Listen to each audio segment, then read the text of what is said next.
Hello, everybody, and welcome to tonight's Pony Club Australia webinar on marketing and social media for pony clubs. I'm Emma Legrand, and I'm Pony Club Australia's marketing and communications manager. So, this is obviously a topic that's very close to my heart. Thank you very much for joining us. Tonight's session is about helping clubs feel more confident with the way they promote themselves and communicate with their communities. We all know pony clubs are volunteer-led community organisations, but that doesn't mean that marketing and communication can be left to chance. Like any organisation, clubs need to be able to explain what they offer, welcome new families, keep members informed, recognise the great work already happening, and show their value to the local community. So we're very, very pleased to have Michael Connolly from CPR Group presenting tonight's session. Michael's the Managing Director of CPR Group, which has worked with sporting clubs, volunteer organisations, councils and community groups across Australia for many, many years. He's got loads of experience helping clubs think about how they communicate, how they attract and support volunteers and members, and how they can build stronger, more sustainable organisations. As Michael said, as we go, please feel free to pop your questions, comments, observations into the chat. He'll be answering questions throughout the session and will also be using them to guide the conversation and prompt responses that are useful for clubs. So I will now hand over to Michael. Thank you, Michael, and welcome. Thank you, Emma, and hello, everyone. I got to let you know, you got Spicy Mike tonight. I'm feeling really kind of spicy. I've been really looking forward to this session. I love marketing. Part of the reason I love marketing is it's because I have to. As the managing director of a business, I have to know about marketing because if we want to grow our business, we got to market. If we want to speak to our customers, we have to market. If we want to engage with our staff properly, we've got to do a different type of marketing, but it's still marketing. So I love this stuff, hence why you got Spicy Mike. So like I said at the top, get into the chat. Don't be a stranger. I can see Jeff's on the train. So Jeff, if you've got your phone, you can still do this because we're going to be engaging in the chat tonight. We've got Miranda, we've got Tony, we've got Kate, we've got Fiona. This is fantastic. So yes, good on you already for getting into the chat. Now in the chat, before we begin, I got a couple of questions for you. I want you to put, let's make it one word, and I'll accept hyphens if you're feeling spicy. So I'm spicy. That's the word that I want to put in there. So one word, how you feeling at the start of this session? You a bit nervous? Are you hungry? Are you sleepy? Are you exhausted? Are you excited? Awesome, excited, loving it. I'm going to put spicy in there. Yes, spicy has an E in it. Spicy like a Spice Girl, Spice Boy. Don't know if that's going to land very well. Curious, interested, terrific, overworked. All right, Miranda, you're feeling overworked. Let's do something about that. Let's buy back some of your time that you might be spending doing marketing work that could be automated or could be a little bit simpler for you. I'm always spicy too. All right, Anita, it's you and me. Okay, cool. Oh, so Marie, you're outside, obviously, because it just bucketed down here as well. You said wet, so that's cool. Okay, the next thing I want you to do is to think about you and marketing on a scale of 1 to 10, with 1 being, how do I turn this thing on, to 10 being, I could do this for a living. How comfortable are you with marketing? And you can interpret that to be digital marketing, social media marketing, web development, if you like. But and I was going to say you're not allowed to say 7. Because I've got the first 2 numbers that came through were 7. So Kate and Kimberly are going to have to redo 7. Now, the reason you're not allowed to say 7, and this is really interesting, I don't know if you know this, but when somebody says pick a number between 1 and 10, it is statistically significant how many people are going to pick 7. So if you ever want to do a magic trick and say, hey, in the room, pick a number between 1 and 10, pick all the people who said 7, lots of people stand up. 2, okay, Jeff, thank you for being honest. We've got some fair to middling, Carol and Bridie, cool. 5, 6, 8, good. We got some people who are feeling really good about it. 6.5. Okay, 6.672. Oh, somebody could have written pi in there. 314. Yeah, 3.14. Anyway, look, this is good. 9, enjoy marketing. Good on you, Ange. That's fantastic. So 5, yeah, good. Okay, this is really good. And Helen, you're a number 1. So look, that kind of makes these sessions a bit tricky because I'm sitting here and I got me and Emma on the screen and I don't have all of you. So when I'm in a room, I can kind of see when people get faces on. And one of the faces that they get is which is, come on, Michael, I know better than that. So I need to be able to read the room and see that somebody's getting it and maybe getting it more than I'm picking up, even more than I'm throwing down. And then you get these kind of faces. As in, what? I didn't know you could do that, or I didn't know we should be doing that, or even worse, oh, I didn't know I shouldn't be doing that.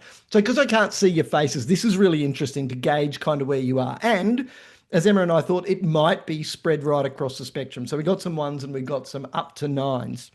So, that's really cool. My promise to you is that there's going to be something in this hour and a half for you, regardless of where you are. But what I want you to do is make sure that you have one of these or a pen. It doesn't have to be a pencil. You can have a pen or a pencil and something to write on. Or if you've got your phone, have your phone so you can take some notes because as we go through, I'm going to be going through a lot of content.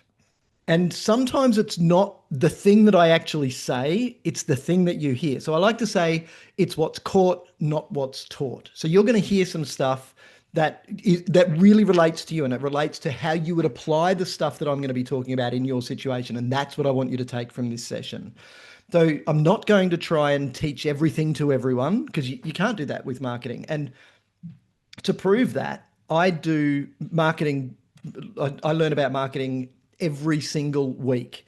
So I read a lot, and my weapon of choice is Audible now so that I can go for a run or be driving while I'm reading. But every single week, at least one of the books that I read is all about, if not mostly about marketing. So this stuff is really, really important. And it moves so quickly. So that's why I want you to really be thinking about how this can apply to you. So I don't want to teach you about exactly what's going to happen tomorrow, exactly what's going to happen this time next week, because who even saw the advent of the flat screen device in our pocket that is more powerful than the desktop computers we had only 25 years ago, or even less? So things are going to keep moving fast. So it's really important that you've got your direction right. So that's what I want to share with you. But I guarantee that there will be something in here for everyone. So keep your device close, stay engaged. And if I'm feeling even super spicy at the end, I'll see if somebody's really keen and just put a lot of good value stuff for everyone else in the chat. We can send you some little bit of swag as well so that there's a bit of a thanks for contributing. Thanks for staying engaged. So what I'm going to do is share a little prezzo here for you. So Emma, give me a thumbs up if you got my screen. Looks like you do. Perfect. Good stuff. So digital and social media marketing. But that's not where I'm going to start. And it's not where I'm going to finish. So I want you to understand that marketing, the concept of marketing has been the same for millions of years. The first time that people would do marketing is our very, very old ancestors, cavemen drawing cave paintings in caves. And I'm sure at least one of them was leaving their phone number and saying for a good time call Og. That's marketing. And we're trying to encourage a particular type of behavior from maybe a number of people. So it's kind of one to many. But the way that we market has shifted dramatically. And it's certainly shifted dramatically even in the last, it changes all the time because the AI tools that are available to us just keep pushing us further. I don't think that AI is going to take away the job of volunteers, but what I want it to do for you is to give you the ability to elevate the value of the time that you contribute. So you're going to contribute a lot of time regardless. So let's make sure you're getting the best value out of that time or that your clubs are getting the best value out of that time. So we've got a bit of a who, what, when, where, why, how framework going on here with not quite all of them. What is marketing? What is a market? So we're going to drill into that. Why do you market and why do you exist? And how do those two connect to say this is our brand, this is who we are, and this is why people might want to fall in love with us? Who? There we're talking about your target market if we stick to marketing speak. Where do we do our marketing? In the old days, I used to have to pay a bucket load of money to put an ad in the paper. And those of you old enough, you'll remember when we used to advertise the crap that we got lying around for sale, we'd have to put it in the classifieds. Now we've got Marketplace that does that, again, linked to social media. So the world changes. By the way, I should have said at the top, if anyone is watching a recording of this webinar, please don't try and put it on 1.5 or 2 times speed. I speak fast enough as it is, so you will get lost or you'll go brain dead listening to me at two times speed. So I reckon keep it on 1.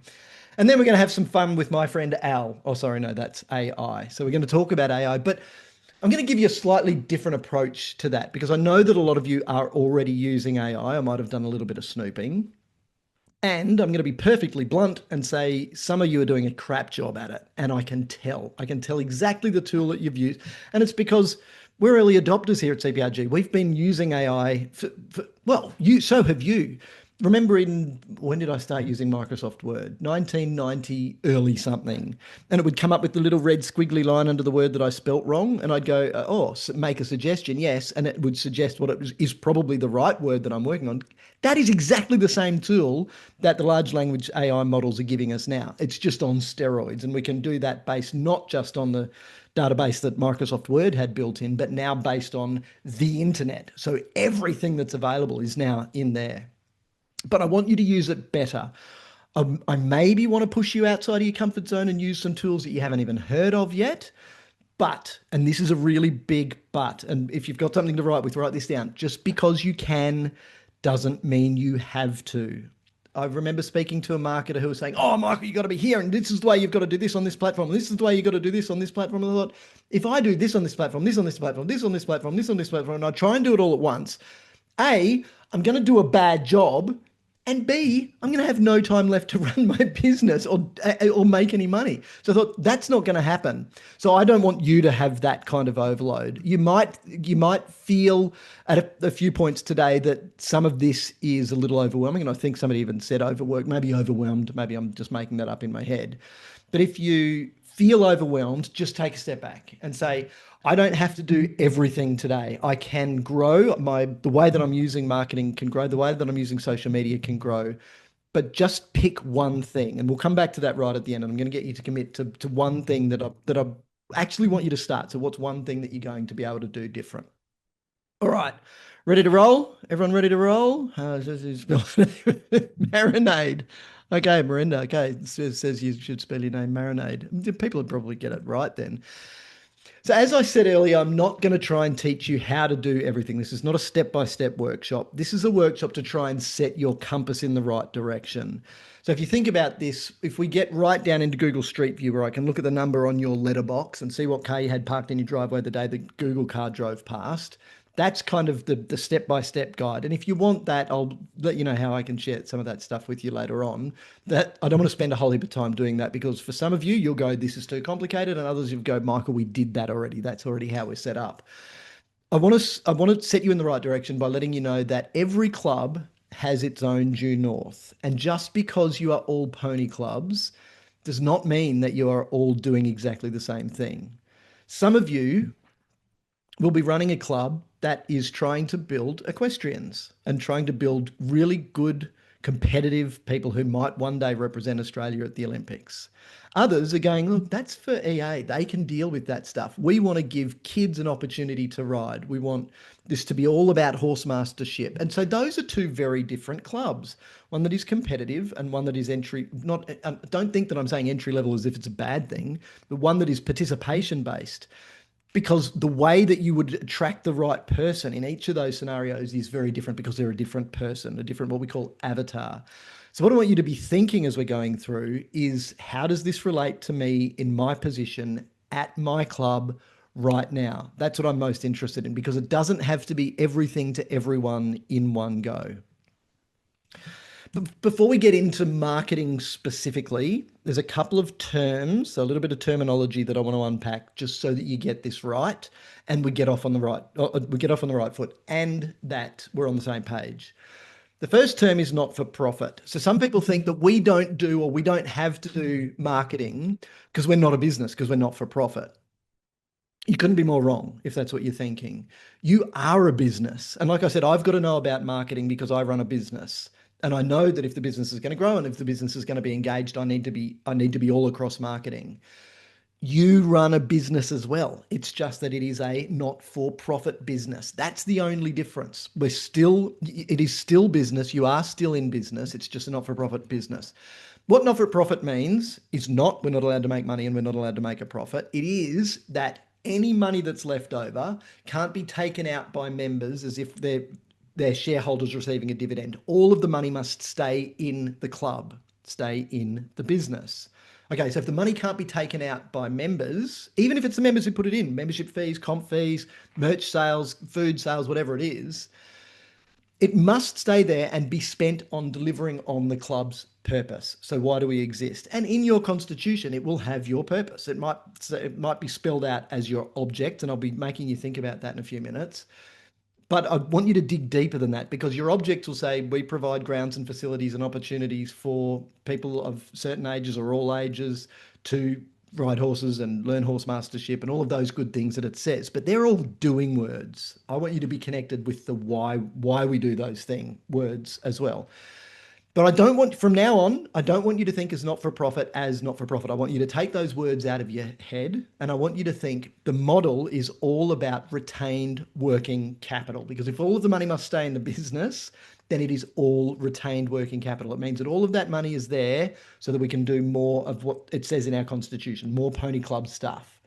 That's what not for profit means. We are a business and therefore we have an obligation to market to get new members, market to retain members, market to get more volunteers, market to retain our volunteers, market just to remain better connected to our members, just like any other business does.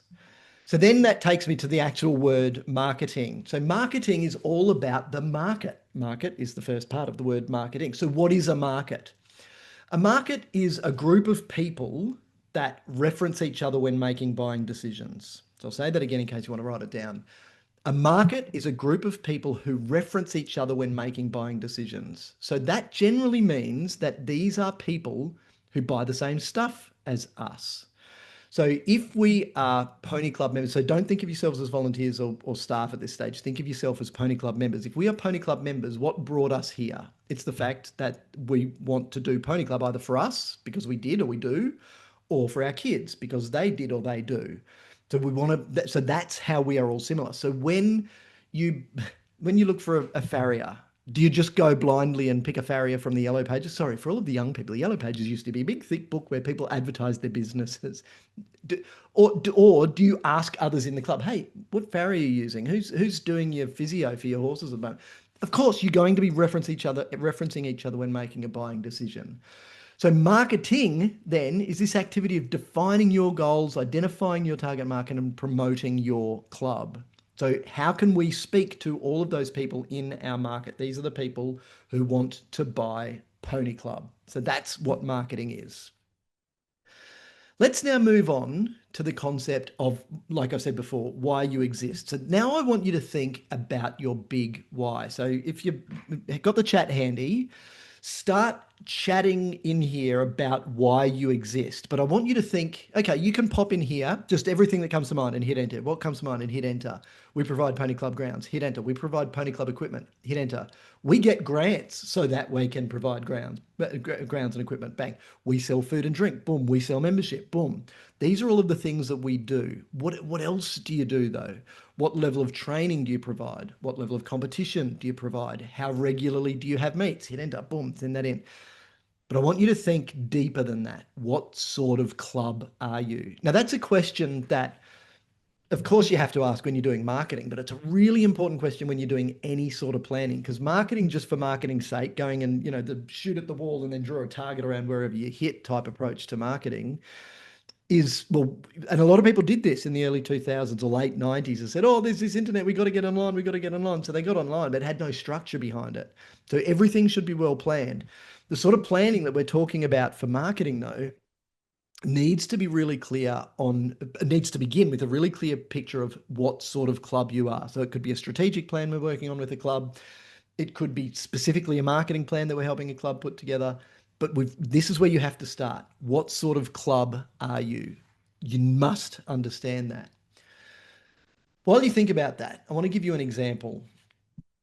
I'm kind of in that Apple universe. So it means that every time I need a new phone, it costs me a bucket load of money, and my computer costs me a lot more than it would had I bought a Windows machine. But I know that it's going to last for long. I'm going to get at least 5 years out of the battery of my current MacBook Pro because I know that because I got that out of the last one and the one before that. Apple doesn't have a hotel chain. But if Apple had a hotel, you could shut your eyes. Don't do this if you're driving, by the way. You could shut your eyes and picture what the lobby of the Apple hotel would look like. But you've been into an Apple store. You know what it's like. Therefore, you know that that's the sort of ambience That's the sort of chutzpah that they would bring if they were going to have a hotel. What that means is that we really understand what Apple is. It's more than just a tech company, it's more than just a music company. It's a company that is really clear on the fact that it wants to provide something beautiful to you that you or your 5 month old grandson can use straight away. So it's really intuitive and really easy to use. All right, I'm just going to check in on some of these things in the chat. Learning basics, never have enough basic. Cool. Okay. Grassroots club aimed at getting people wanting to learn more about themselves and their horse to education. I'm going to stop there. That is beautiful. Who was that one? That was Tamara. Okay, Tamara, that is beautiful. Grassroots club, cool. I know where you are. It's an entry level point aimed at getting people wanting to learn more about themselves. Like you've started with a massive why. Okay, this is through horse education. Okay, so we know that it's around horses, and that's what brings people in. But when we're there, we want them to understand about themselves. So straight away, that gives me a picture of coaches in Tamara's club that are going to be pushing towards confidence building, pushing towards teamwork, celebrating the little things, not necessarily the podium successes, but celebrating the little things. And those little things might be the smile that a rider has when they come out of the arena at one point because they've been able to do something that everyone else might think is really simple, but they've been able to do it for the first time and they did it. Like somebody riding a bike for the first time and that joy, that excitement, that wow that they've got on their face. That's a beautiful why statement. Now, looking at that, I'm starting to get a picture of how I would market that club. I'm starting to get a picture of the sorts of imagery that I would want to see on Tamara's club's Facebook page. I'm getting a picture of the sort of imagery that I'd like to see in the reels that they're posting. I'm even hearing the music that they'd be using. It's not necessarily going to be twee and just poppy garbage, but it's also not going to be that awful kind of meditation music. It's going to be something that connects with families. It's going to, so it's, yeah. So that's a beautiful statement. Better read a few more. I like to think that we have a high level of both sportsmanship and horsemanship as our focus. Beautiful, Kate. Like, great. You're really getting this. It's more than just the stuff that it says that we do in our constitution. And it's a beautiful starting point for our purpose. Fantastic. And look, this is an excellent chat. I can't wait to read through this in detail after the session ends. So I'm going to have to make sure I get a copy of everything that's in the chat because this is gold. This is really. Kimberly said our focus is on friendly and inclusive space.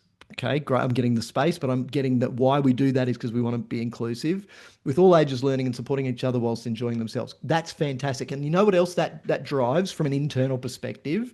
Because we'll be talking about marketing for recruitment versus marketing for attention, which is what this one I think is focusing really well on.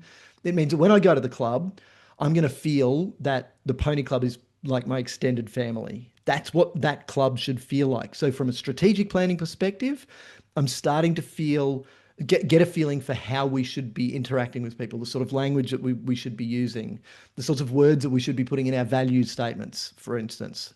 Fantastic. You've got it. We're going to move on. So the reason that we did this is because your why is your brand. Your brand is why people connect with you. And a brand is more than a company, and a brand is more than a product. Coca-Cola is a brand. Okay, Coke is also a product, and Coke is also a company. But Coke as a company does Coke, Sprite, Fanta, the like Fanta that's red. Like, okay, I don't drink sugary drinks, I only drink that. But they do the no sugar stuff. But we know that if we're connected to Coke, there's something about that as a brand. We know what we're going to get. We know we're going to get consistency. Macca's is also there. We know that the Macca's brand is not successful because they've got the world's greatest hamburgers. I've had some good hamburgers. I've had a lot of McDonald's hamburgers, and they ain't the best hamburgers that I've ever had. But we still eat them because we know what we're going to get. It's going to be consistent. The system is going to give us a burger that is the same, whether I'm eating it in Florida or Fort Lauderdale, which is Fort Lauderdale's in Florida, or what's the Florence. There you go. So another F. Your why is your brand. It's what brings people to you, and it's more than just we are a pony club. So that's why those statements are so important. And it's really important that we started there. Oh, I'm going to take a breath. So now we move on to the who. And when we talk who in marketing speak, we call this our target market. I'm going to dwell here for a little bit because there's some stuff here that might make you think differently about how much activity you're going to have to go and do after tonight's session. Because maybe what I'm saying, there's all of these things that you can do and it's fantastic, and you're going to think, oh, I'm going to be so overburdened with extra work to do. Maybe not, because you're going to have some clarity, maybe in a couple of minutes, that you don't have now. So your target market is your key group of people that share your chosen characteristics. So these are the people who are a mirror of your best customer. So I want you to think, again, you can shut your eyes if you want to do this, not if you're driving. But Jeff, on the train, you can do this. Don't fall asleep though, Jeff. Shut your eyes and think about that person in your club that if you could, you would clone them. You'd say, oh, wouldn't it be great if every member was like this person? Now, if I think about it, I'd think about someone who turns up on time, someone who helps, someone who doesn't complain, someone who has been around for a long time, but is still committed. Their heart's still there. It's more than just, oh, we do this because we've always done it. They're still connected. So that's the sort of person that if you could, you'd clone them. But then you think, well, who's on the other end of the spectrum? Who are our cringe clients, our cringe customers, the people that if we could, we'd send them away from the sport altogether. These are going to be the people who complain. We do our best. We're volunteers. We give as much as we can, but they still complain. They don't help. They turn up late, then blame us. They leave early. They don't clean up their horse crap off the ground before they go. These aren't our ideal customers. So you're painting a picture of who we don't want and who we do want. So let's now dig in more to who we do want. But before we do, I have to go to this concept of being an exclusive club or even being an exclusive sport. And this might break your brain a little bit because see how it's there, it says it doesn't include everyone. We don't have to be everything for everyone. This might shock you, but there are people who will never, ever come to a pony club. In fact, I'm going to say most of the 8 billion people who live on a planet are not going to come to a pony club, let alone your pony club. Deal with it. So why is that? Why would somebody not go to a pony club? Because they live in a unit in inner city Sydney, because they live on a boat, because they had a bad experience with a horse when they were at a fair as a child. So there's millions of reasons why somebody's not going to join pony club. So we don't have to think that we have to send information to everyone. And I want to dig into this concept of exclusivity and being exclusive, because sometimes you might have been accused of being an exclusive sport, because think about what you need. And I've recognized that you don't need to have a horse because you might have some horses registered and you might have great connections with horse owners. But there's potentially, no, there is an assumption among many people that to be able to go to pony club, I've got to have a horse. Horses are expensive. Horses eat a lot of food. Horses have very expensive debt bills, dentistry bills, farrier bills, physiotherapy bills, every other sort of therapy bills.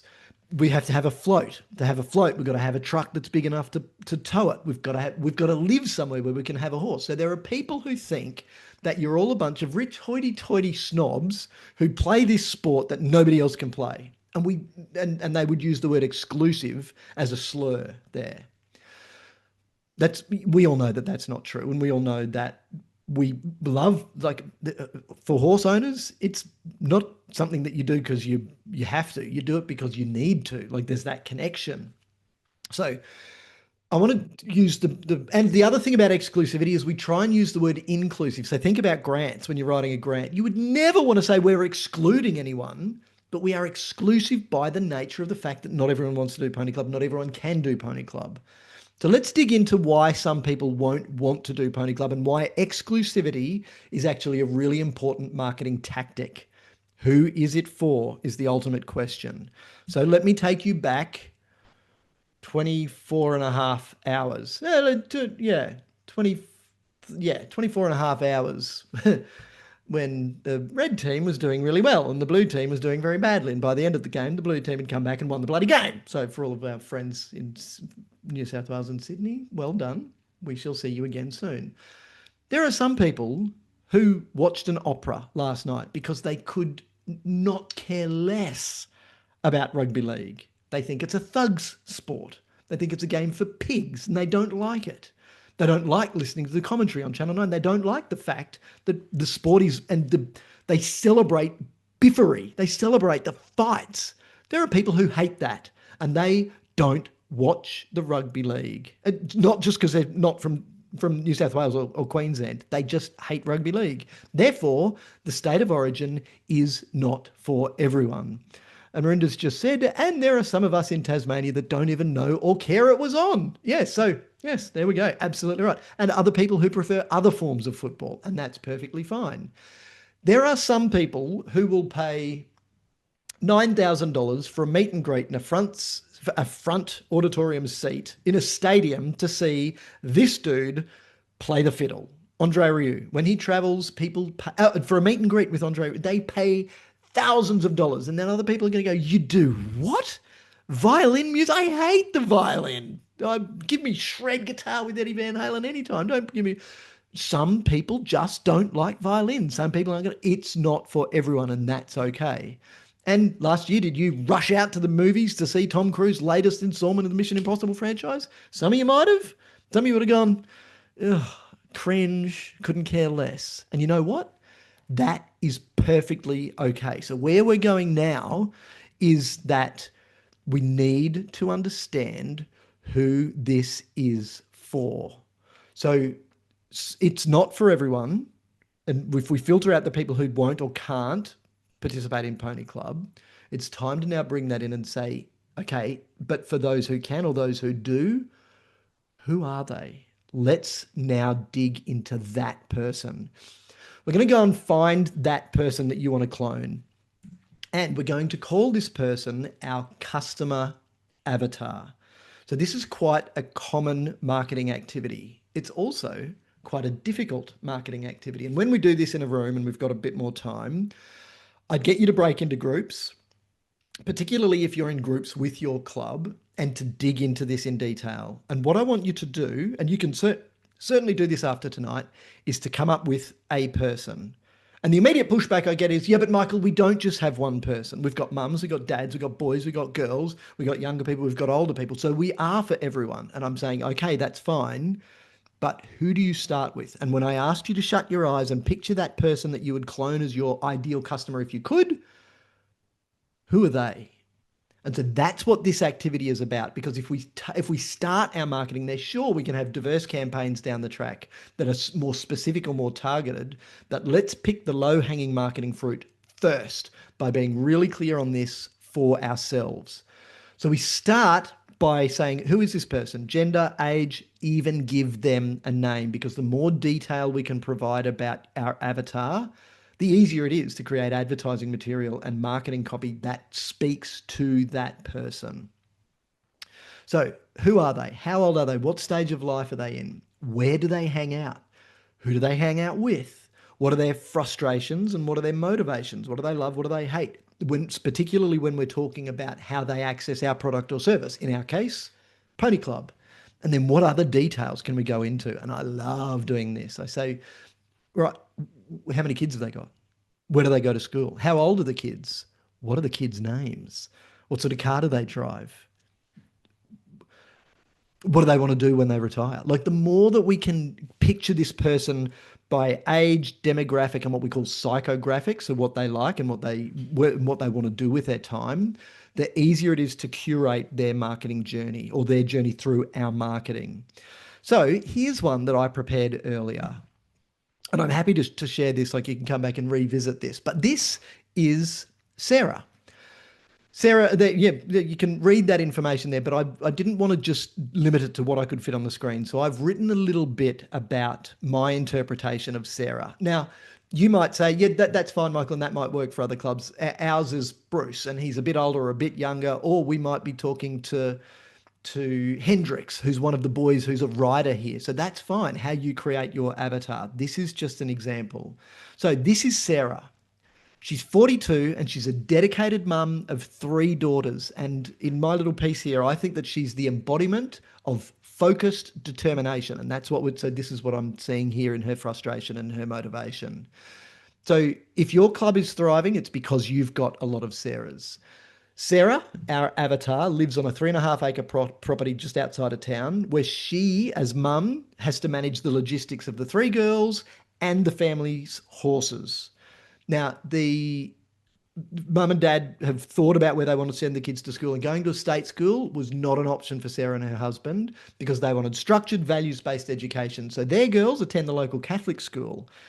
They're not, however, spending 35 grand a year on an all-girls private school because they value education, but they also have priorities. And one of their major priorities is their horses.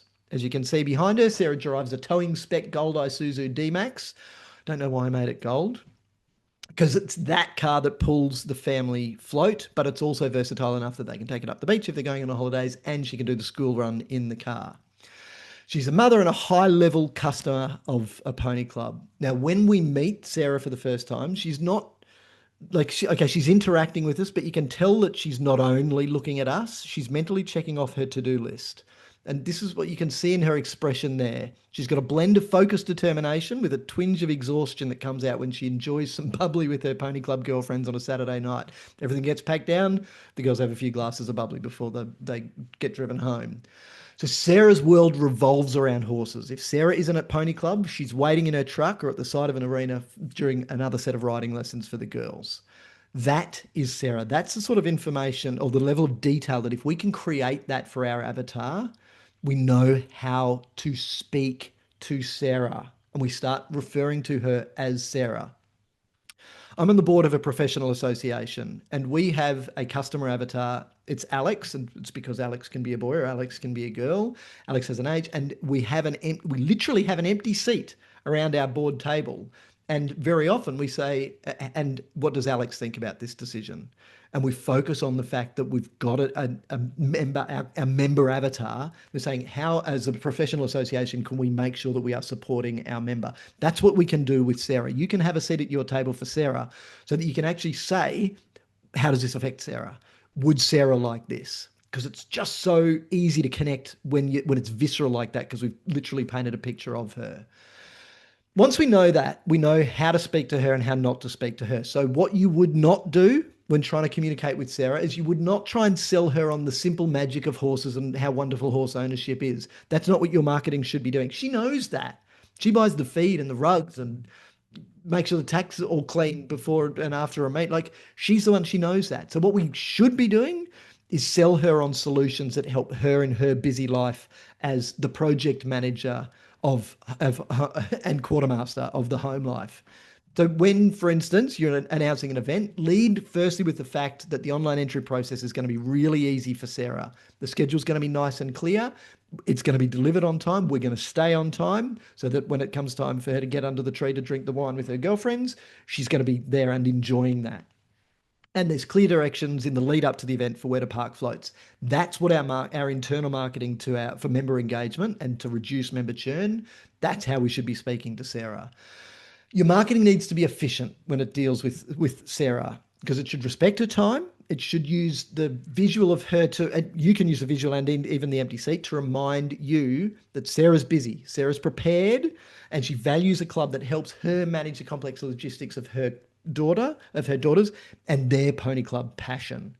That's how so once we've got the picture of Sarah, so much of the marketing literally writes itself.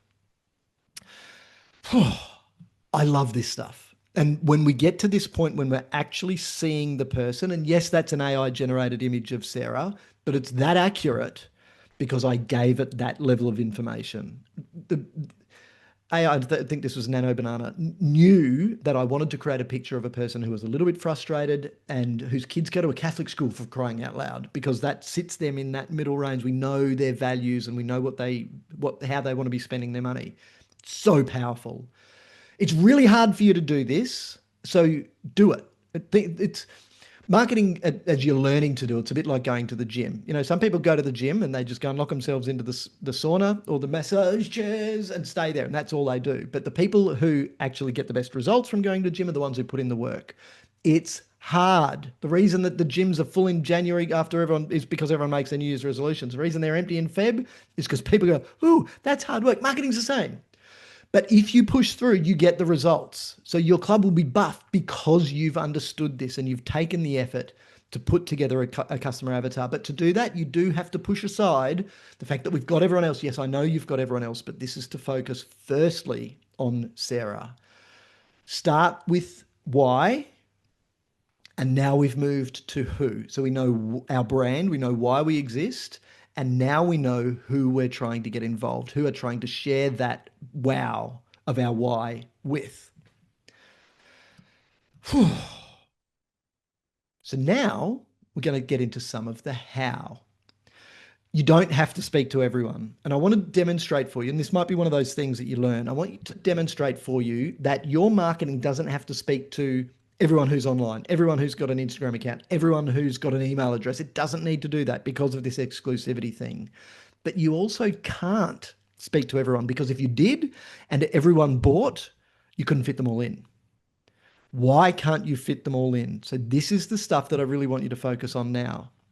So, what I want you to do firstly is make a quick note in the chat of how many members your club currently has. Just to, near enough's good enough. If it's about 50, put 50, that's fine. Just put some numbers in there so I can see them.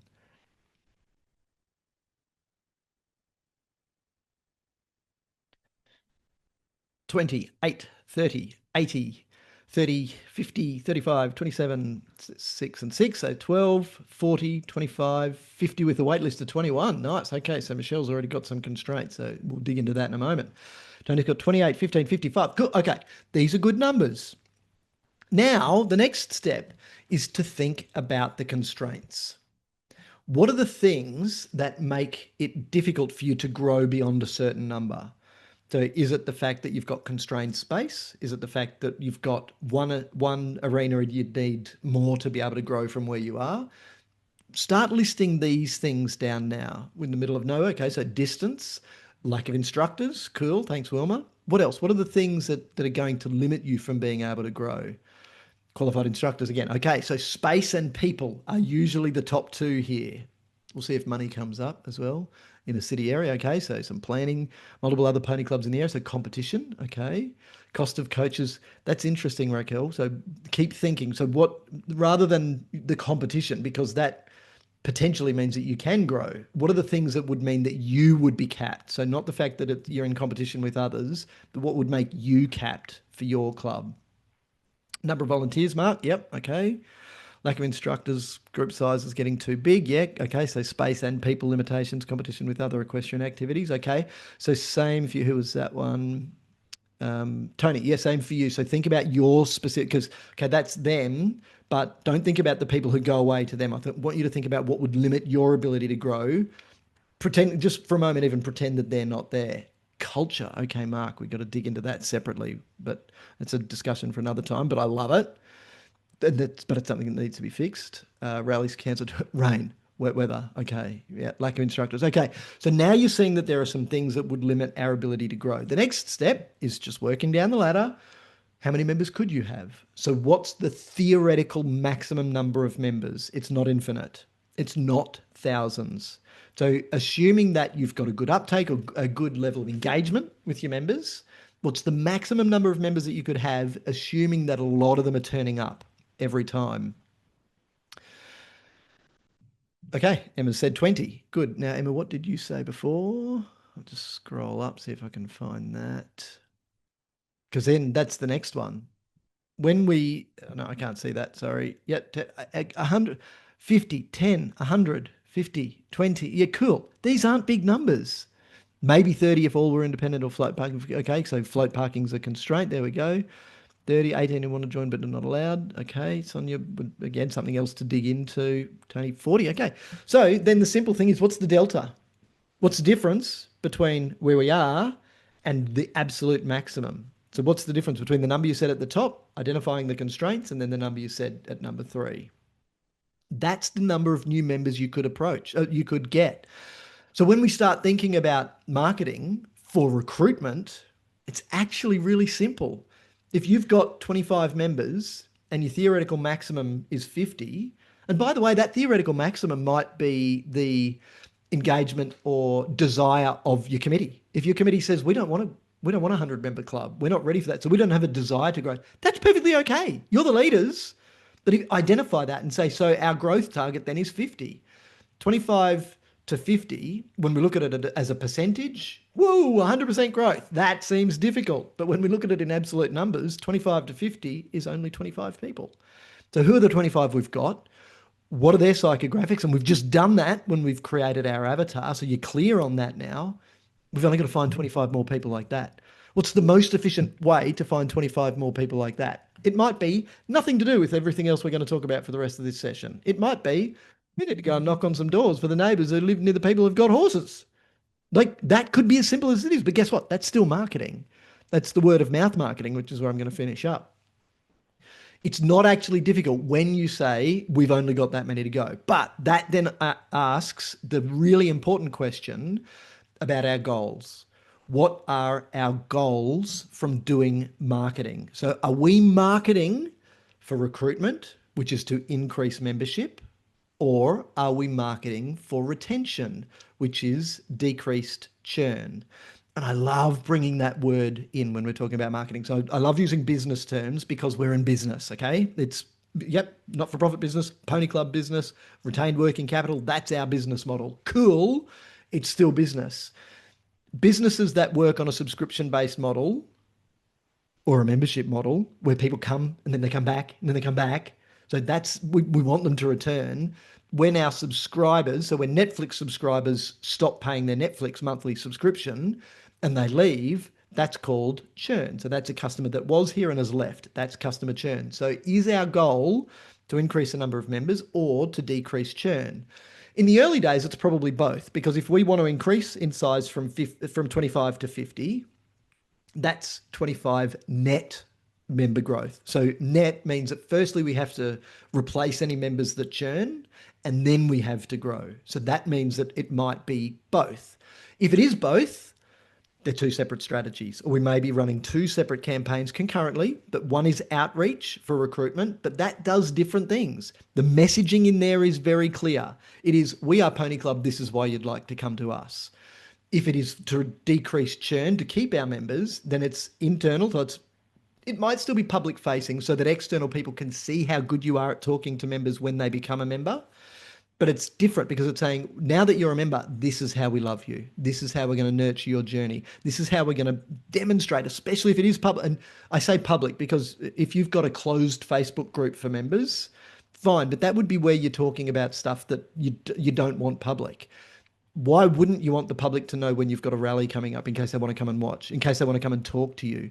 Why wouldn't you want the public to see how clear your schedule is? That it's not just some grainy photo screenshot of a PDF that you can't even see what's happening when, that was delivered 2 days after you promised that would get out and people have already arranged travel. Like, if you're doing a good job, that itself is marketing. So let the world see that. So let the world see how you engage with your members. The private stuff, keep that behind closed doors or a login members portal on your website.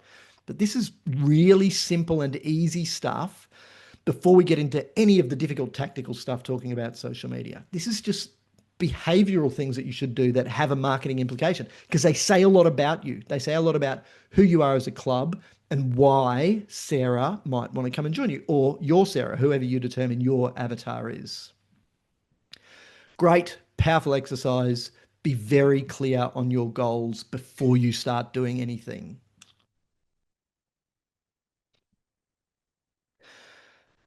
Okay, this is great. I love the fact that the chat's going on. I'm not going to get too distracted in that at the moment, but keep that going. That's really good. I'm going to move on now to digital marketing specifically. Let's go back in time, jump in our time machine. Now we're back in 2000. Digital marketing, as I said was earlier, was really easy because most people just didn't do it. When the concept of having a club website came up, nobody ever really thought about what we want it to do beyond, do we want to use this as some way to be doing business, like this new thing called internet banking? Because I can't really see how we would engage with our members on a website. Or do we just want it to be a static brochure? This is who we are.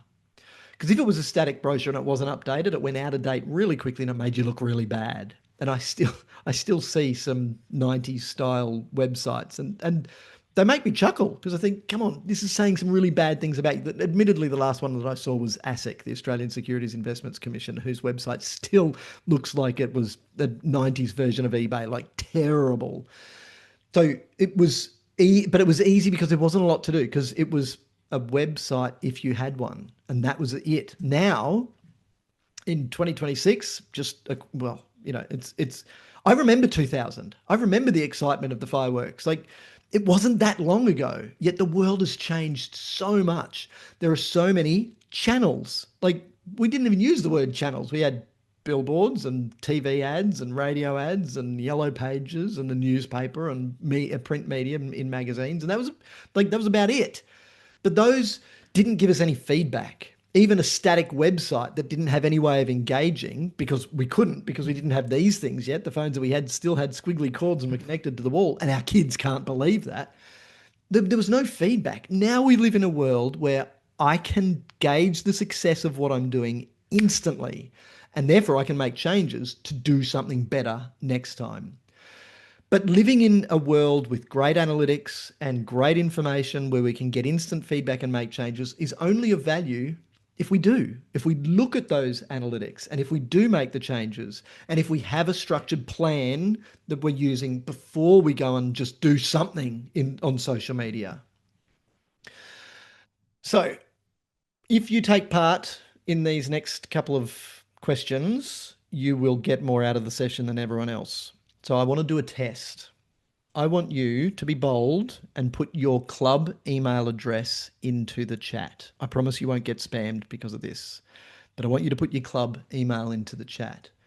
Take a moment to do that for me. Your club email, not your personal email, your club email. If you don't have a club email, just write use personal or something. Thank you, Bronwyn. You win the prize for being first. The bravery prize, the courage prize. These are awesome. Great. Okay, good, good, good, good, good. Love it, love it, love it. Okay, so let me scroll back to the top. Keep them coming, keep them coming. Okay, so let me just run through this. Fail, fail, fail, fail, fail, fail, fail, fail, fail, fail, fail, fail, fail, fail. So everyone who's done it so far is a fail. Oh, Tamara wins. You're the first one that doesn't fail. What's Tamara done that's different, everyone? And by the way, who's this that's still got a Hotmail address? Good on you. Sticking out, living in the 90s. Mark, cool. SAPC secretary at hotmail.com. Okay, cool that it's Hotmail, and Hotmail hasn't existed yet. Microsoft still supports it if you've got one. That's fantastic. What's the difference? Anyone going to pick it? Uh, Secretary S. Hang on, no, it scrolled away from me. SGVPC4520 at gmail.com. Gee, that just rolls off the tongue, doesn't it? Wilma, great. Thank you for your honesty, but this is good. Yeah, Pony Club name. There you go. Thanks, Mark. Yeah, Pony Club name. Now, if I wanted to start a painting business, how would you test if I was serious? If I drove around in a truck and it said info at mixpainting.com or .com.au, you'd go, okay. I can see that Mick's painting. Oh, I'll go and check out his website. But if it's Mick at mick.mixpainting at gmail.com, I could have set that up. I could have set up, I could have, well, not anymore, but Coonamble Pony Club at hotmail.com. I could have set that up if I did it in the 90s. I could have set up, oh, no, there we go. Dolby's got the Pony Club Queensland one. Cool. Secretary Cockatoo at gmail.com. I could have set that up. How do you know that it's serious? Like, I'm being very blunt here, but there's going to come a time when government can't do business with you if you've got a Gmail address. And that's reasonable because how does government know that they're actually communicating with an entity and not just with me who's trying to pilfer grant money? If I was I am a sponsor, we do sponsorship. If I see that, I go, guys, you can't promote me because you can't promote yourself. So therefore, I'm not going to sponsor you because you're not even taking the first step to saying we are serious in business. Now, some of you are hearing that and saying, what does Michael know? He doesn't know we've got no money. What does it cost to have an at myponyclub.com.au or .org.au address? It's going to cost you domain hosting. Domain hosting will cost you, depending on your provider, GoDaddy might be $20 a year, $24 for 2 years or something. It's cheap. There's no excuse not to own your domain. And by the way, if you don't own your domain, I could. So I could go and buy it out from under you and then hold it, blackmail you. Well, not blackmail for you for it, but charge you more if you want me to release it. So you don't want that. You should own that. And if you're not prepared to put a few bucks into owning your domain, forget about marketing because you're not getting the first bit right. Like this was a test, and I'm so glad that you were all so honest to do that.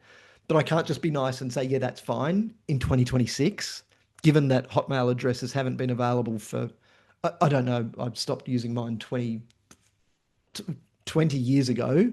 And then it went dormant, and then now I can't get it again. It was Mick Connolly at hotmail.com, by the way. It was a good one. Anyone can do that. So take that first step. And then that takes us to the next point of your domain should actually be linked to a website. And I'm starting here because this is the bit that clubs still get wrong. Now, I want to jump back a little bit and say how I can help you. And I can say how I can help you by how I can't help you. I can't help you with your marketing. Like I said, I'm not the marketing doer in my company. I own marketing, so the buck stops with me. I authorize all of the campaigns. I come up with what outcomes I want, whether we're doing a churn thing or whether we're doing a recruitment thing. But I've got a marketer. In fact, I've got a marketing team of 3 experts who do the work, and they are active every single day. And you can just go and look at our website, look at our newsletter, look at our social stuff. That doesn't happen magically. It happens because we invest very heavily in it. I'm not expecting you to invest that heavily in it, but I am expecting you to say, we need to take this seriously. I also can't help you with your marketing because we're not a marketing agency. And you can go and pay a marketing agency, but let me save you your money. Because if you pay a marketing agency, this is how it will go. You'll pay the marketing agency a boatload of money, and then you'll be disappointed in the results. You know why? Because you love your club more than they love your club. So they love your money, you love your club. So knowing the basics of marketing is actually really important, and remembering that you're trying to get 25 new customers as well as the 25 you've got, and then hover around that area. If the 25 to 50 example is you, that's not that many. So you don't have to be investing a lot of money. If you go and pay your 20 bucks a year to own your domain, and you've got some savvy people in the club, and no, they don't have to be the 18-year-olds or the 12-year-olds at school doing it. It might be a 60-year-old who's keen to learn a new skill. My mum is about to turn 76, and she's just finished her master's and is now doing a PhD in psychology just because she's keeping her mind active. Well, because she's super clever, but she wants to keep her mind active. Like, that's really cool. It doesn't mean we've got these preconceived notions that it's the young kids who do social and the old people do the written stuff. No, no, get that out of your head. Somebody might want to do it. And then you can do it for nothing because you can have a WordPress website that is connected to your domain and your website is free. And somebody's then, that's their thing that they do that. If that's not your bag and you want it to be easier than manually doing it through WordPress, you can subscribe to sites and no affiliations, quite sites like Squarespace, for instance, which will cost you maybe 20, 30, 40, 50 bucks a month or a few $100s a year.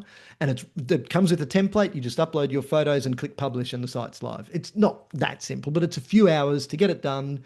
And it might be then because you can then connect it to your social profiles. Any work that you do on social automatically feeds into your website. It stays contemporary. Your social stuff stays contemporary. And all it's done is cost you a few bucks. I'm encouraging you to have skin in the game. Gone are the days where we can run a club on the smell of an oily rag, expecting volunteers to do everything. We are moving to a model where people that volunteered the equivalent or more to another full-time job every week, we don't have a bunch of them waiting in the wings. We might be okay at the moment with a Prez, a Sec, a Trej, a VP who are doing a great job, but who's in the wings waiting to take on their 20, 30, 40 hour a week job? So we're moving to a model that needs to professionalize. These are baby steps to get there. Get skin in the game. Just invest the little bit of money that it takes because you will see very quickly that you get great results. Why am I starting with your website before going to social?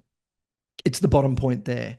Your website is the only place online where you still have full control. If Mark Zuckerberg decides that the look of a Facebook page is going to change, your Facebook page will change and there's nothing you can do about it unless you're really good friends with Mark Zuckerberg.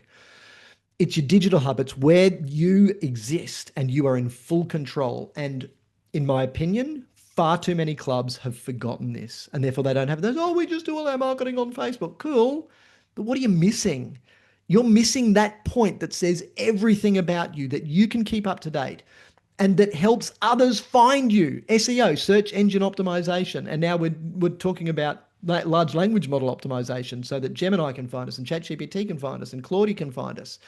So, but we need to be in control of that space, that online space, if we are going to get those benefits. So invest a little bit of money.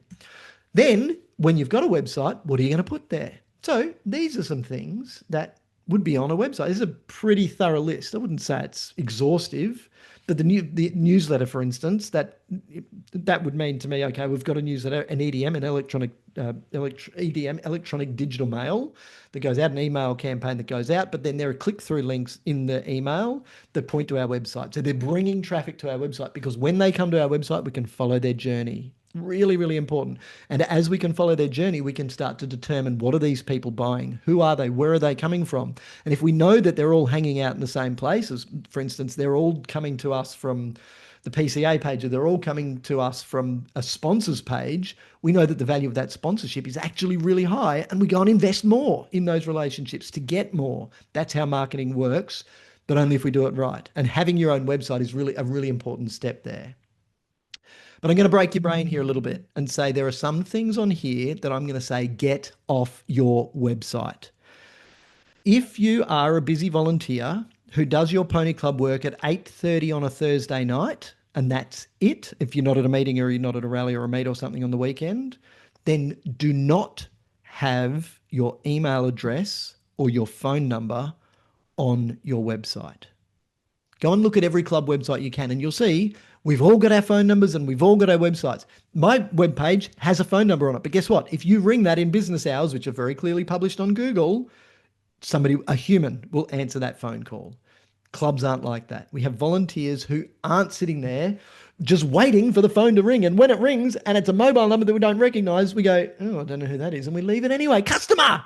We're losing customers, and we're losing them for ourselves, all because we put our phone number there. If you've got an email address and nobody's responding to that email address for the day, even the day, the buying window closes within 5 minutes. It starts to close within 5 minutes. So if you engage on social media, it's very common that a company will ring you or text you within 5 minutes of you submitting an instant form on Facebook, for instance.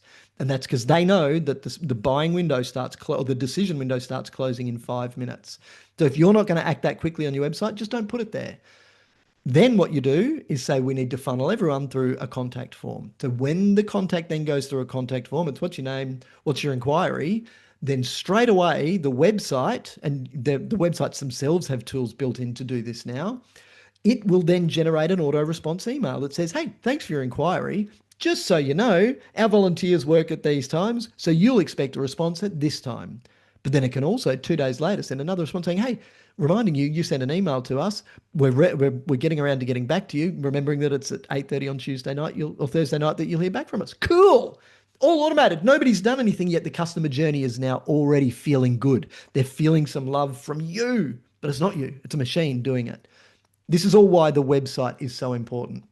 The other one that I'm going to pull out, you might not pick this one either, is links to social media.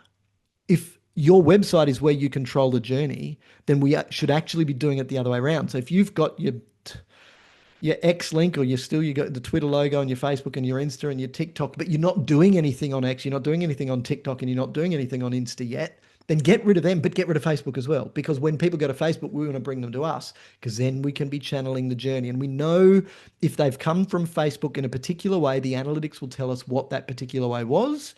And then we just do more of that, because that's where our Sarahs hang out. That's why that where do they hang out question is so important in the avatar profile, because we need to know that. So I hope I'm breaking your brain a little bit here. So please, this great chat's fantastic. Please keep it nice and honest. Now we get into the social media bit. So why would we do social media? Social media is a really, really important part of the journey. But the important thing to understand first is, if you are not paying, you are not the customer. You are the commodity that is being sold. Your data, when you sign up, business page, personal profile, whatever it is, that data that you put in is segmentable. So it means that I can pick exactly who I want to target, spend some money with Meta, and then you will see my stuff. So if you're not paying, you are not a customer. So you can't be frustrated with Meta when you're not getting results if you're not advertising.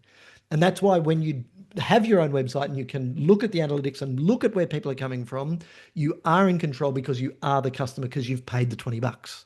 So I'm not asking you to spend a lot of money. I'm asking you to have skin in the game because then you'll have ownership of it. You'll actually care more. So why do we like social media? You can get your message right in front of the right people immediately.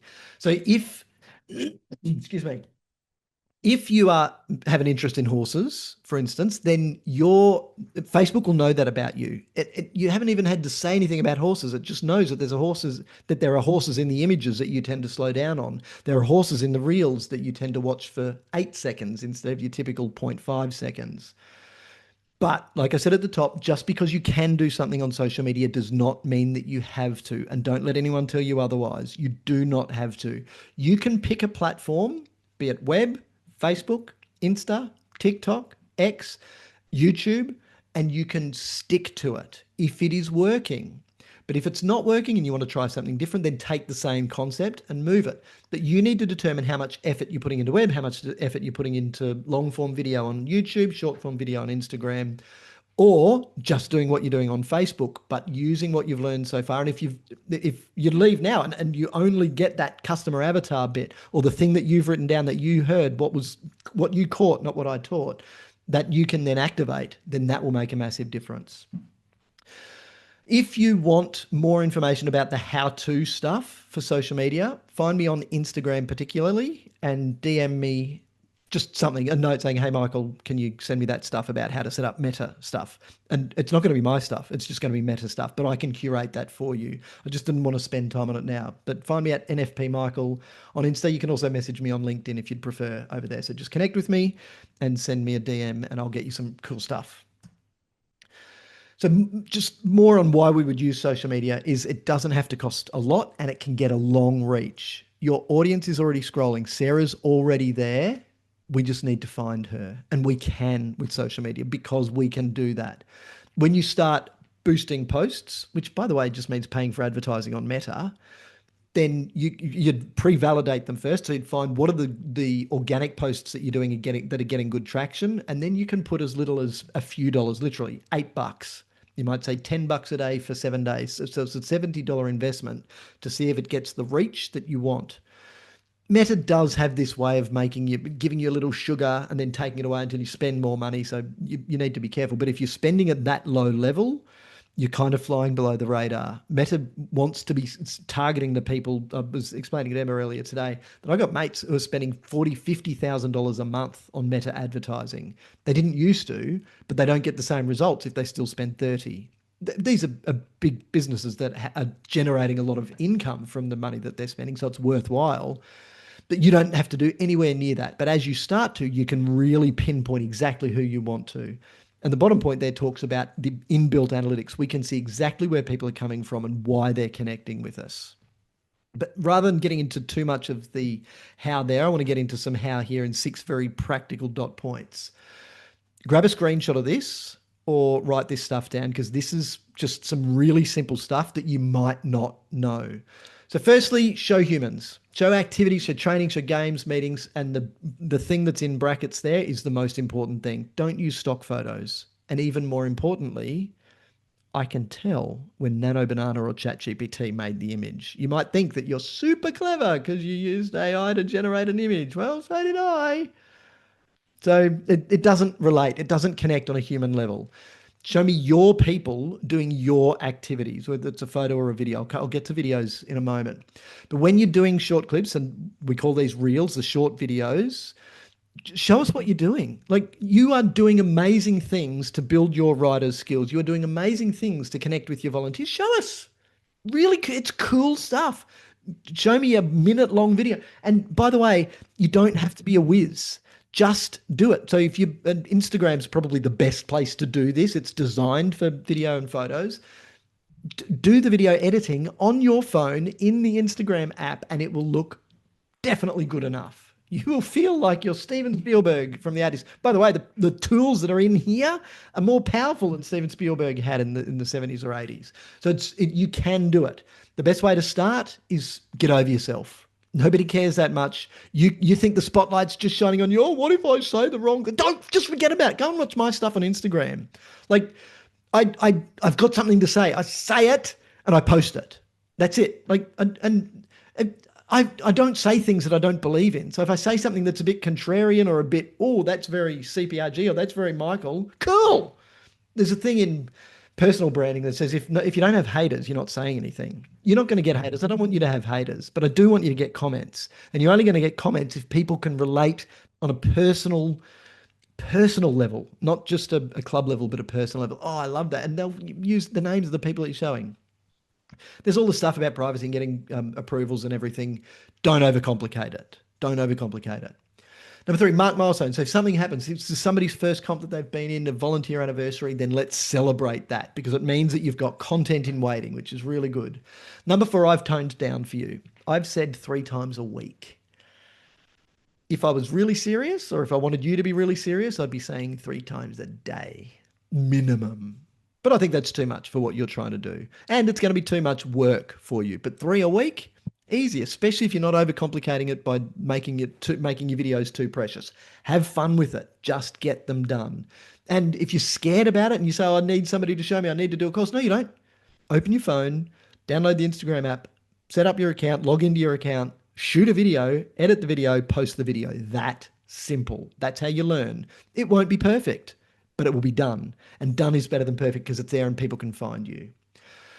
The next one, the height formula. This is for reals. And this is how you can actually create the story in a minute. So height stands for hook. And that's the thing that makes people watch beyond the 0.5 seconds or the 1 second. So we've got very quick. You just look on the train, Jeff. If you're still on the train, just watch all of the people doing this. They're just scrolling on. Well, scroll, stop, nope, scroll, stop, no, scroll, stop. They don't stop for long. But if they see something they like, it's always the hook that gets them. So what's the hook? Particularly if it's a little contrarian, and I will give you an example. Then you briefly explain it. And then you go in and teach it. So then you illustrate it and then you teach the final lesson. So let me do this for you. So let's use this, actually dig into, let's say that we're talking about Sarah. So we're doing a reel for Sarah and we're doing this as internal churn reduction marketing. So I hope that makes sense. So the hook might be something like, at our club, we don't design our events for the kids. We design our events for the parents. That is the sort of thing that, especially if it's in a clickbaity style thumbnail, people might stop. People might wait. Do they go, what do they mean? They don't design events for kids. Oh, parents. And this is just somebody speaking to the camera saying, look, we love the riders, but they're not the ones hooking up the floats at 5:30 in the morning. They're not the ones driving the tow vehicles.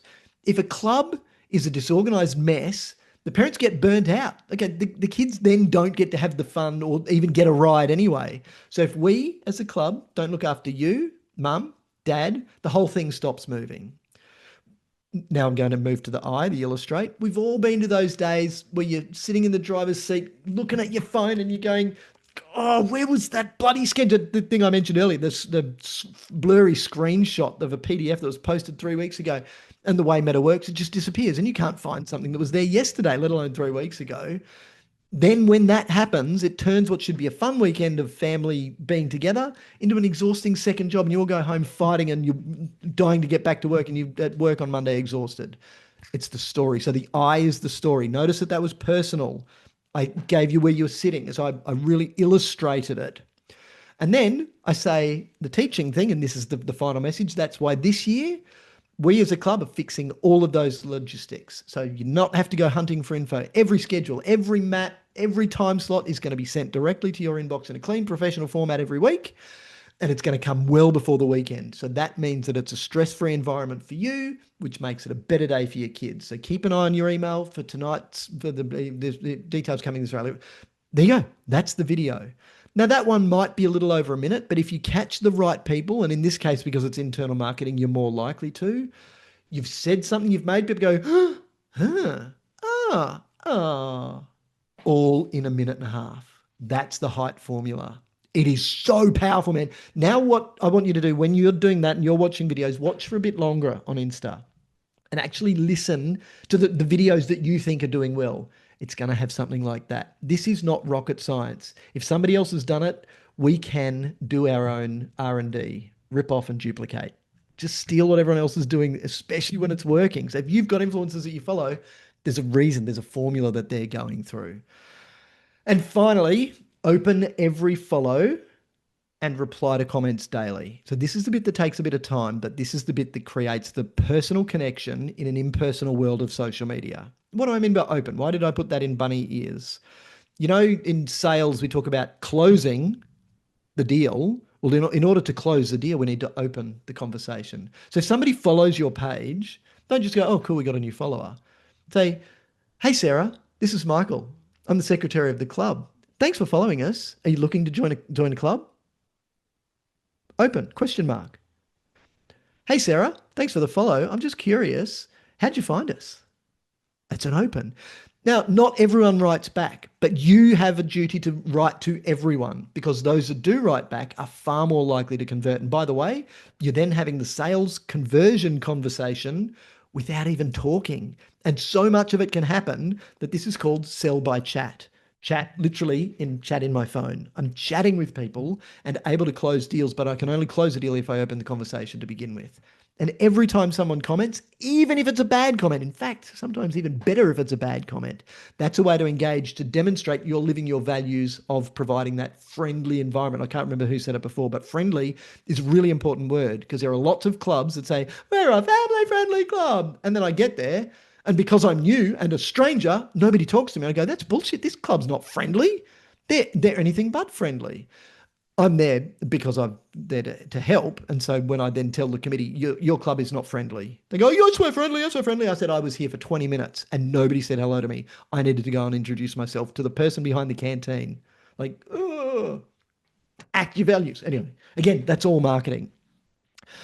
Right, I'm going to jump to AI now. And I'm just going to say again, don't use garbage AI generated videos. We can tell. Oh, sorry, AI generated photos, we can tell. And yes, you can make garbage AI generated videos too. And they're a little bit of fun, but do you have to do it? Not necessarily. But I definitely don't want you to be that lazy person that just goes to ChatGPT, says, can you give me a post about this? Copy, paste, don't even read it. Like I can tell, guys, I can absolutely tell. If it looks something like this, and this is one that I did, whenever the 26th of June was on a Thursday, if it looks like that, if I've got the green emoji ticks there, I know that's ChatGPT. If it's got these emojis, this one's actually not that bad. If it said workshop digital and ampersand, we don't use ampersands all the time, M dashes and semicolons, like we don't write like that, especially in Australian. If it's all Z's instead of S's, like. And if it also said workshop, digital and social media, marketing made easy, this is not just a boring workshop, semicolon, this will, like I can tell that's ChatGPT. That is just lazy. Okay. So please don't do that. Either use that as a starting point. So I get AI to do all of my heavy lifting, but never, ever, ever do I post it verbatim. In fact, that one's not verbatim. I'm so finicky about this that even when I'm trying to make it look bad, it doesn't look as bad as it could. So we can use AI to be doing that, but I want you, and this is what I call an ethical use of AI. If you're not committed enough, or if you're too lazy to read your own stuff, why should I read it? So please read your stuff. Don't be lazy, be committed, use AI, but you can then typically, AI will give you something that long.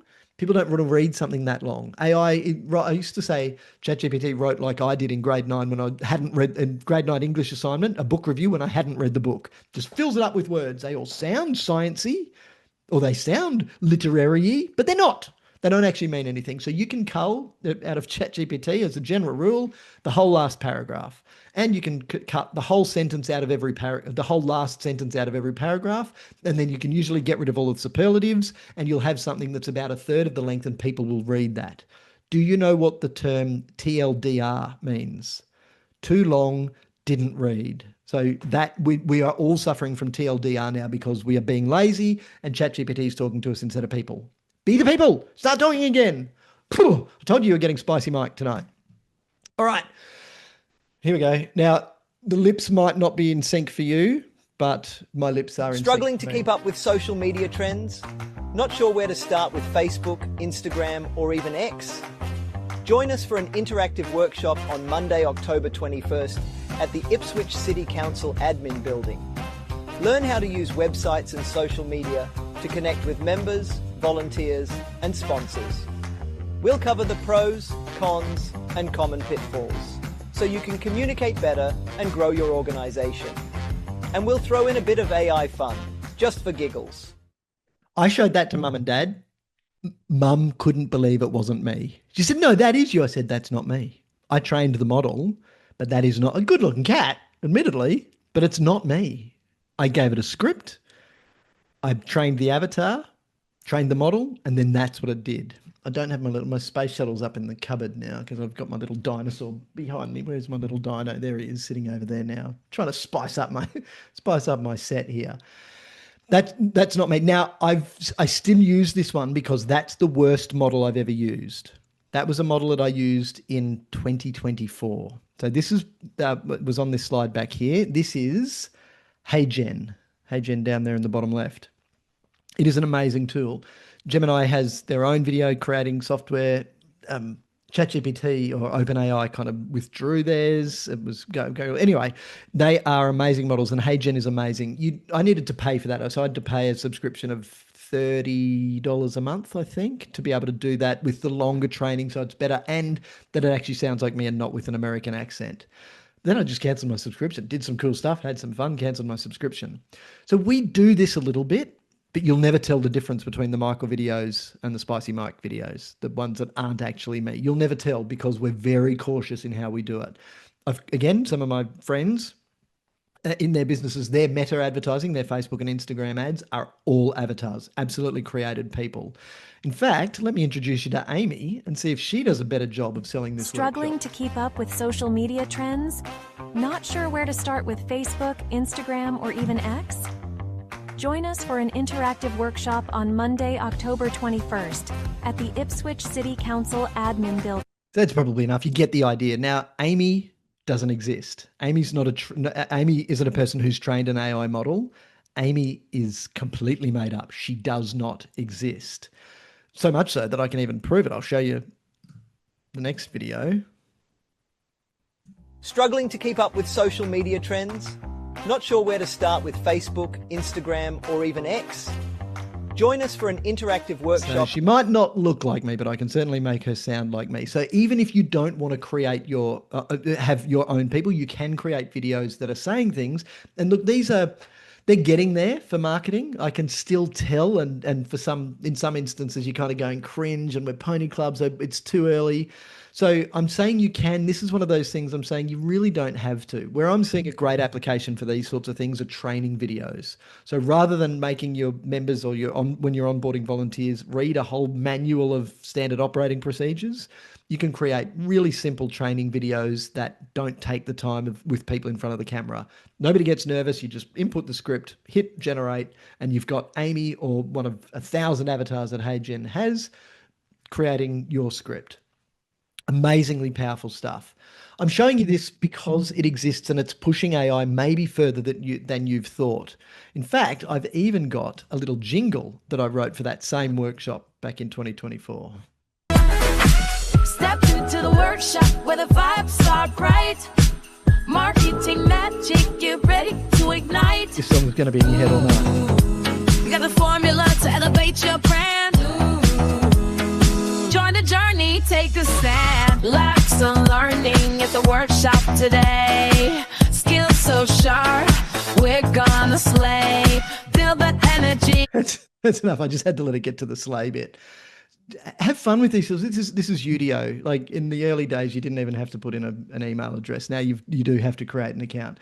But I've made it make country songs, and it's good for a bit of fun. Now, if you want to put this sort of stuff, and you can do it without words as well. If you want to generate that sort of music and have your own music as the cool music behind your Insta Reels, fantastic. You can. So it's heaps of fun, but you don't have to. What I'm saying is if you're going to use AI, please do use AI, but do it responsibly. So use the tools.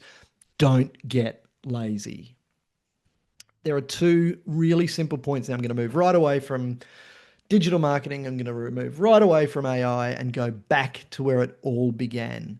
There are two final things, and I'm going to end with probably the most important, but this one you might not see the importance of, and it's pricing, and how pricing is actually a really important indicator of your brand.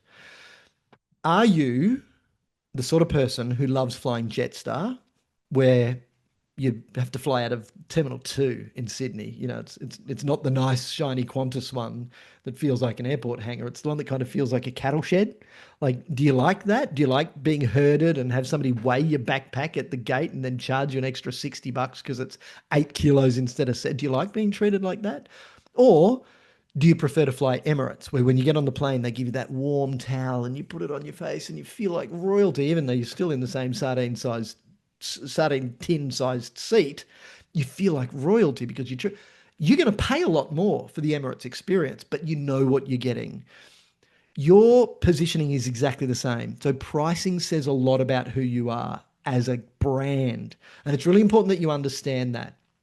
Because if you keep thinking, got to keep our price down, got to keep our price down, got to keep our price down, for a start, the cost of everything's going up. Yes, the cost of diesel's going up. Yes, that means our parents are spending more money on diesel for the trucks to tow the floats, but you're also spending more on diesel for the tractor that you're using to rake the arena. You're also spending more money on diesel for the mower that's mowing your grass arena. So the cost of life for you is going up as well. So you need to make sure that you're running a responsible business with your pricing, but also think that pricing says a lot about who you are.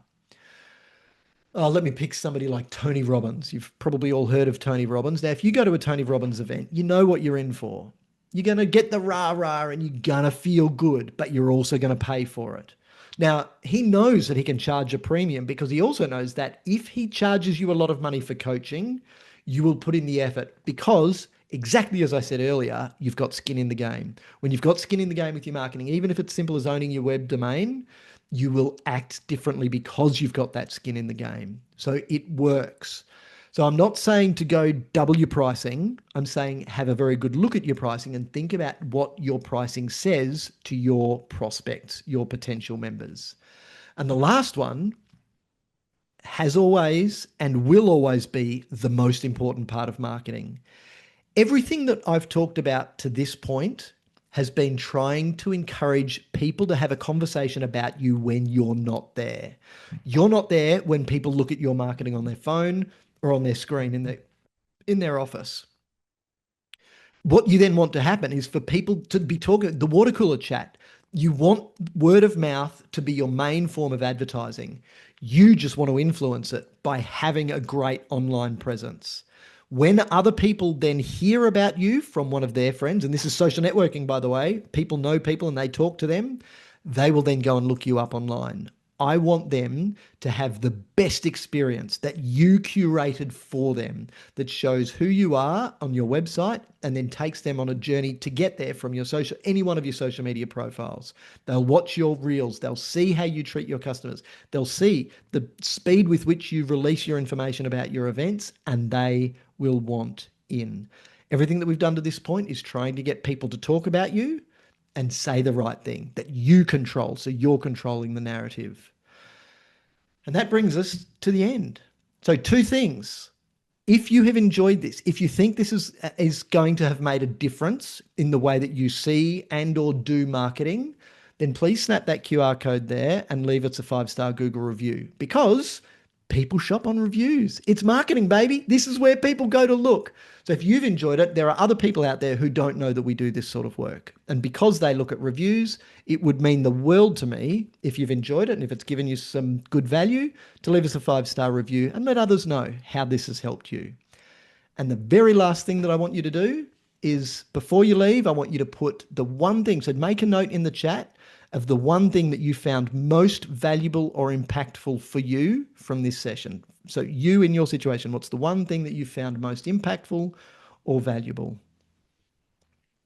Back to you, Emma. Thanks, Michael. I was actually just ready to sit there and watch all the comments come in because it is fascinating. Yeah.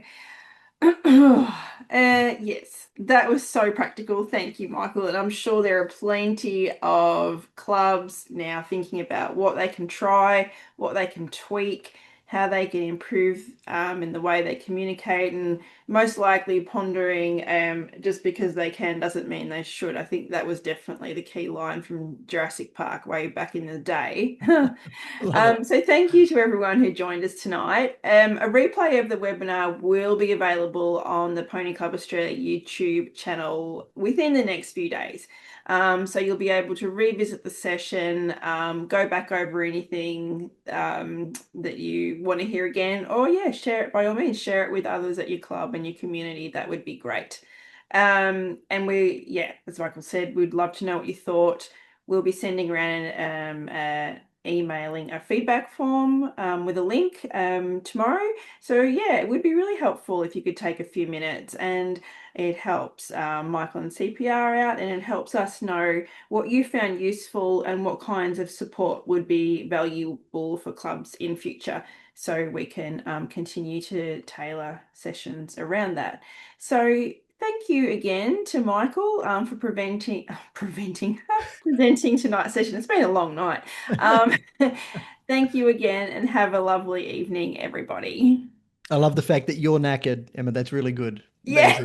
Whoa, that's fantastic. So told you got spicy, Mike. Thanks, everyone. This has been Thank great you. fun. See you. Bye.